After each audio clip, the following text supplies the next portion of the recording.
Welcome to the Allen Press webinar, Understanding Your Market. I'm Joanna Gillette, Product Marketing Manager at Allen Press, and I'll be your host today. On your screen, you should see some general information about today's webinar. I'm going to go over a few of these items very quickly before we get started. Our presenter will be answering questions at the end of the webinar. If you do have questions, please use the chat function of WebEx to direct questions to the webinar host, which is me, during the presentation. We're using voice over IP technology to broadcast the audio for today's webinar. So please make sure you have the volume turned up on your PC if you're having trouble hearing. Voice over IP quality may vary depending on network traffic. If you're having trouble hearing, please call in to listen to the webinar over our conference line. The toll-free telephone number and participant passcode for the conference line are listed next to the green telephone icon on this slide. If you do call into the conference line, please be sure to mute your telephone. You can continue the conversation with us and your fellow attendees after the webinar using the Discussions tab of the Allen Press Facebook page. Here you can post a comment, share an idea, or ask a question. Of course, you can also use our Twitter hashtag, APWeb19. Today, Nick Dormer will share best practices for conducting surveys to learn more about your target market. He'll also discuss the usefulness of demographic collection. Nick has been an Allen Press employee since 2009. As an association manager, he is an operational advisor to 6 nonprofit organizations across 6 different STM disciplines. His experience in assisting in the direction and implementation of marketing and similar strategic plans, and takes a consultative role on association benefits and pricing with a focus on membership recruitment and retention. Nick's most recent venture is that of publisher for a periodical journal in biology. I'm going to turn the presentation over to Nick now. Don't forget to use the chat function of WebEx if you do have questions.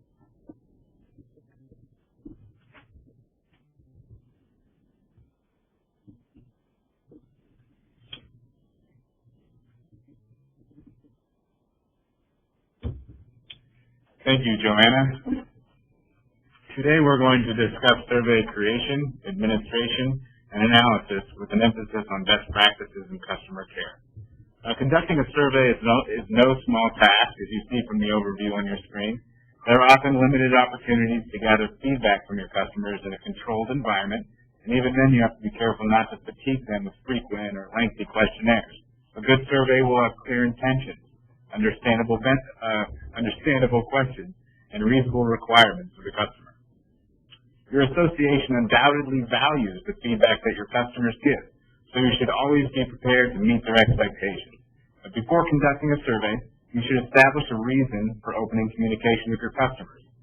Some good reasons include asking them to qualify association benefits, customer satisfaction surveys, or figuring out how to drive content usage. But your customers are already taking time out of their busy day, tweeting hashtag APWeb19, meeting with the President of the United States of America, etc., to answer your questions. So it's important to think it out beforehand and do it right the first time.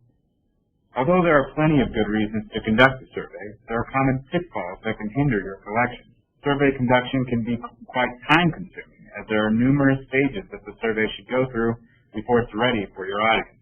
Not giving your survey an adequate amount of time and effort could result in inadequate collection. Your team needs to first consider whether or not a survey would be valuable. If you know that your customers responded poorly to a service or product, for example, then there's no need to survey them about it. Just make the change.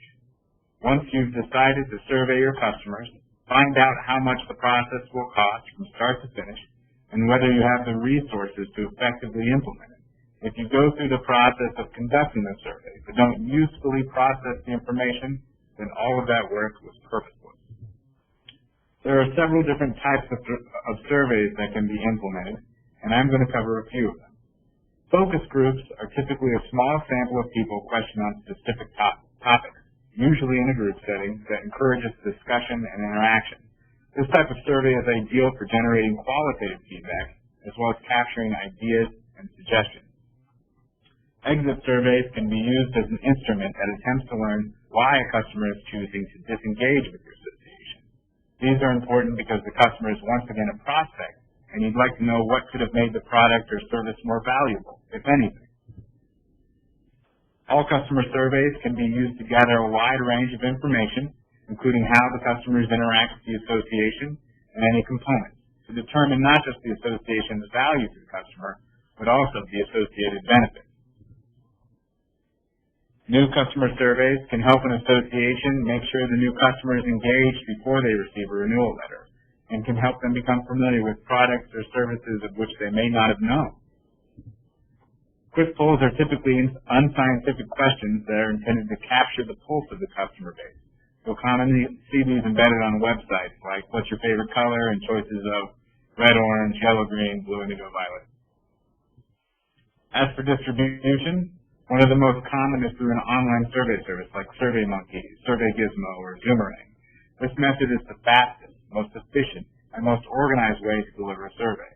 Survey questions can be integrated with predetermined templates and provide the ability of personalization. Surveys can be distributed in a link by email or embedded in a blog through social media. The survey can also be printed for mailing. Printed surveys involve more time, resources, and expenses to execute, but could yield better results. They can be integrated with marketing pieces or other member mailings, and may appear to have a more personal approach. In-person surveys are probably the least common because of the time and effort for administration, but it's still a quality way to collect information. The surveyor can be more flexible face-to-face or voice-to-voice, adapting the manner and order in which the questions appropriately. Before conducting a survey, it's important that you establish a reason for the survey, or what you would like to know and your predicted outcome. Inevitably, the reason for conducting the survey will reflect in the question, so having a drive or bias is not necessarily a bad thing, but the survey must be conducted in a neutral way, regardless of your bias. If it helps, try listing out the pros and cons of conducting a survey. This will help you look at the facts in an organized way. Consider discussing the survey with board members or committees to help build team support.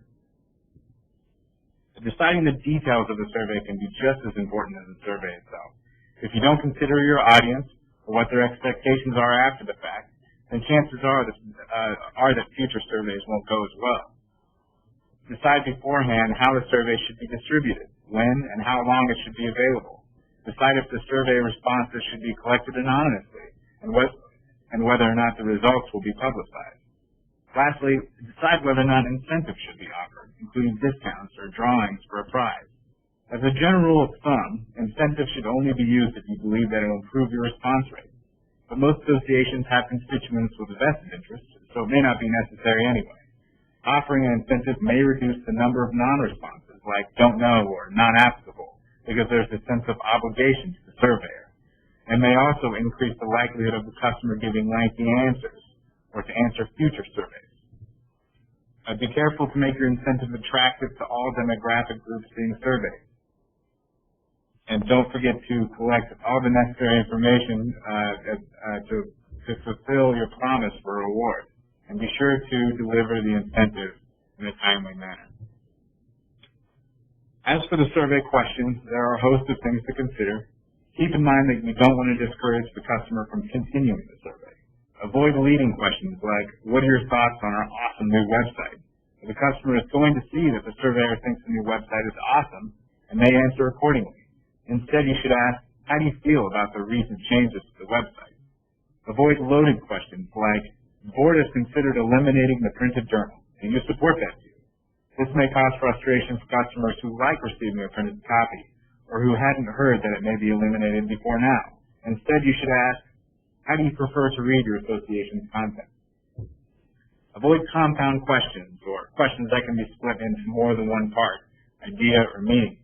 For example, how long have you been a member of this association, and are you pleased with the benefits? Avoid terms that the customer may not know. Use simple terminology. Be sure to explain the purpose of the survey so the customer knows what they're getting into. Include details like the nature of the question, how long it should take, whether or not an incentive is offered, and if the responses are anonymous. Keep the survey short to keep the customer's attention. 10 to 15 questions is ideal. 30 plus may be pushing it.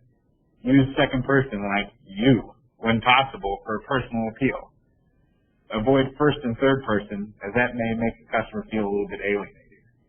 Although open-ended questions can be valuable for free form, asking too many open-ended questions may fatigue the customer or discourage them from answering thoroughly. And proofread.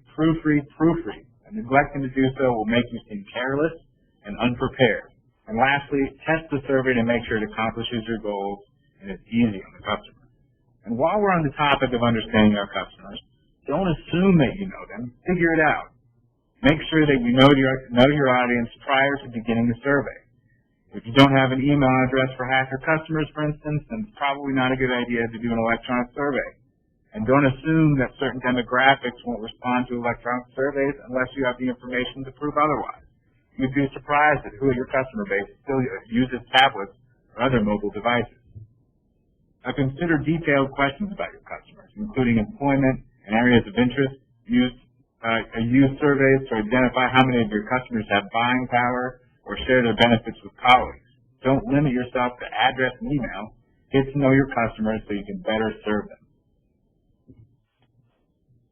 Put the important questions near the beginning, as those will have a higher chance of being answered. If the survey is longer, then it may be good to divide it into parts so the customer can ingest the survey in smaller portions. Divisions can include purpose questions, which should be used to solicit information relative to your survey goal, specifically about your product or service. Demographic questions can be used to solicit basic information about your customers. They provide context and allow you to classify responses based on similar characteristics. They will help determine, among other things, whether the survey collection is representative of your entire audience or just a particular subsegment. The closing remarks should give the customer a sense of closure to his or her questions and the survey as a whole. Generally, these are open-ended questions